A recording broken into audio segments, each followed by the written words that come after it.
And there is a live look at Marvis Frazier, who has just entered the ring here in the Glens Falls Civic Center. The record 16-1 with 7 knockouts. There are the vital statistics on the young man who is attempting to continue his father's legacy in the sport. Now entering the ring, the local favorite, trains and lives in Catskill, New York, has fought so many of his bouts here in the Albany, Troy, New York area. Mike Tyson entering as the warrior, the characteristic no socks, no robe look.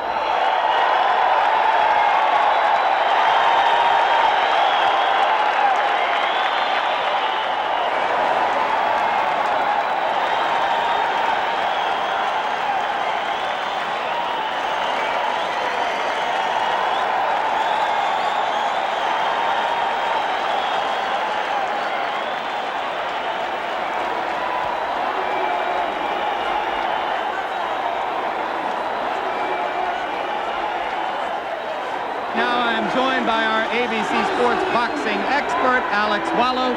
Alex, how do you see the fight? Jim, in my opinion, it is not a matter of if Mike Tyson knocks out Marvis Frazier, but it's just a matter of when. I don't think Marvis is overmatched in this fight because of a lack of talent. Since being knocked out by Larry Holmes, he has reestablished himself as a heavyweight to be contended with wins, as we saw earlier, over the likes of Quick Tillis and Bone Crusher Smith. He can fight. The reason I and a lot of other people don't think he can win against Tyson is the fact that his style is made to order for Mike. Like his father, Marvis relies on pressure and stamina and intensity to beat an opponent, but that aggressiveness is just perfect for a bomber like Mike Tyson. Remember, as great as Joe Frazier was, when he faced a tremendous power man like George Foreman, he got bounced around the ring like a rubber ball. His pressure style was suicidal against Foreman, and I think that's the case here today with Marvis and Mike Tyson. As an amateur, Marvis did show ability as a boxer, and he does have that tremendous heart of a Frazier. And there are people who think that if Marvis can move and survive the early rounds, Mike Tyson will get tired and frustrated as he did against Quick Tillis. But Tyson is now confident in his ability to go 10 rounds, as we saw against Mitch Keenan. I don't see that as a problem. All right, very quickly, let's look at the tail of the tape. You will see that Frazier has a reach advantage of about 6 inches, which will probably be nullified if he comes forward toward Tyson, as we expect him to do. Round 1 is about to begin. The referee is Joe Cortez. In New York State, scoring is done by 3 judges. The referee does not score, scoring on the round system, supplemental 4-point scoring system if the rounds wind up even, and the 3 knockdown rule is in effect. Tyson comes out slugging. He comes out smoking like Marvis's father, Joe. Marvis must move or we're going to be out of here very, very quickly. Uppercut, and Marvis is hurt. Frazier is down. Joe Cortez moves in to have a look, and he's going to stop the fight. It did not last 20 seconds. Tyson goes over to take a look at Marvis Frazier, obviously quite concerned. A terrific uppercut. The same punch with which Tyson knocked out Jesse Ferguson the first time you saw him here on ABC Sports. Watch the uppercut, the right uppercut. We're going to show it to you in just a moment. Right now, there is Jim Jacobs, yes. Manager of Mike Tyson talking to him. 30-second knockout sensation. Watch the right hand of Mike Tyson. Marvis in the corner and trap. There it was. Just clipped him right on the chin. The left was unnecessary. Marvis is badly hurt at this point. Uppercut again. And there, Marvis is out on his feet. Everything after this is just incidental. The Frazier camp had expressed confidence before the bout. You wonder if they truly believed that Marvis could handle this kind of an attack. You see that stiff left hand, that jab that Mike has not shown too much. The jab backed Marvis up into the corner. A second jab kept him there for those right uppercuts.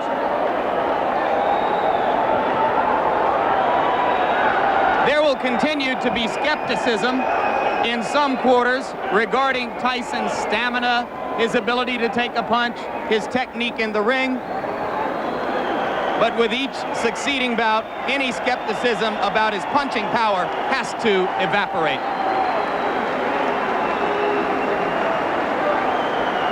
And the good news is I believe Marvis Frazier is standing up. There's a big crowd in that corner of the ring. Mike Tyson is going back over there now.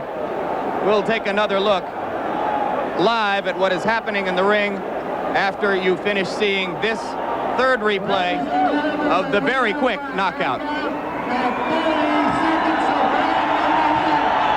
As ring announcer Paul LaFleur announces the knockout, Mike Tyson gives his respects to Marvis Frazier.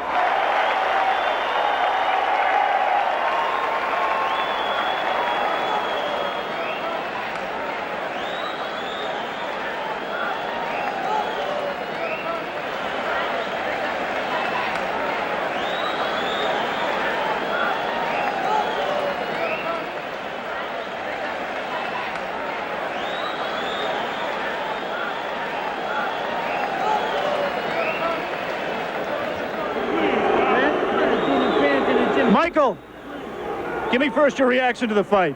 The fight, I was confident. I trained real hard with my trainer, Kevin Rooney, who I owe a great deal to. And I came out and I was confident. I knew the fight. I felt it deep in my heart. I was going to stop him in the first round.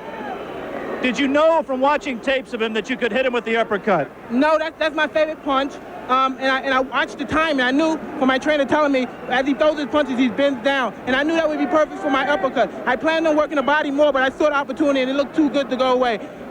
You stuck him back in that corner with the jab, Mike. Is that jab going to become a big part of your repertoire as you go along? Almost definitely. Me and my trainer have been working constantly on the jab. And as you say, I feel so confident, and I knew deep down in my blood that I was going to stop him in the first round. You said that you feel fear before a fight. Did you have any fear for this fight, and how do you deal with that fear? Well, I use the fear to reflect it on my opponent, because fear I use as my friend. It's my friend. If I don't have it, I don't fight.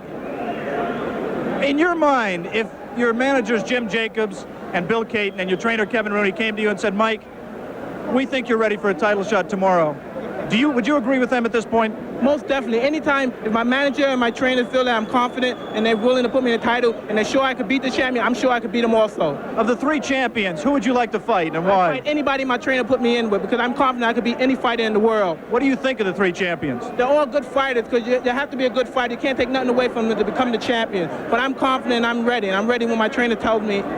Good, Michael. Let's take a look at the replay of the knockout. We can almost play the entire fight in slow-mo. Here you're putting it back in the corner. There's the jab flicking out. Again the jab. And here comes the uppercut. Watch, look, everything's precise. I watched his hand come up. Watch him come down. As soon as he come down, boom!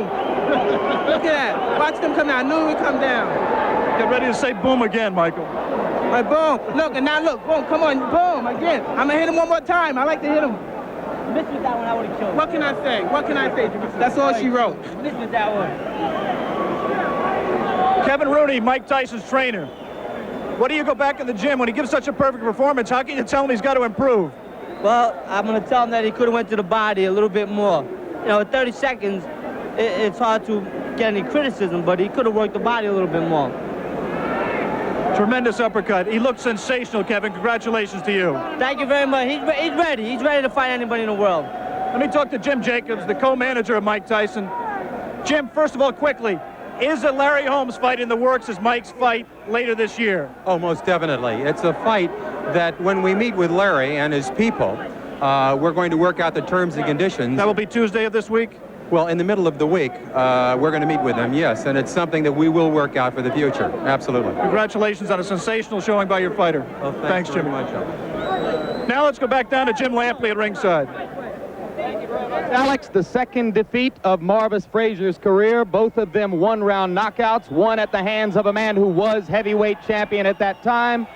Now this one at the hands of a man who many believe will soon be a heavyweight champion.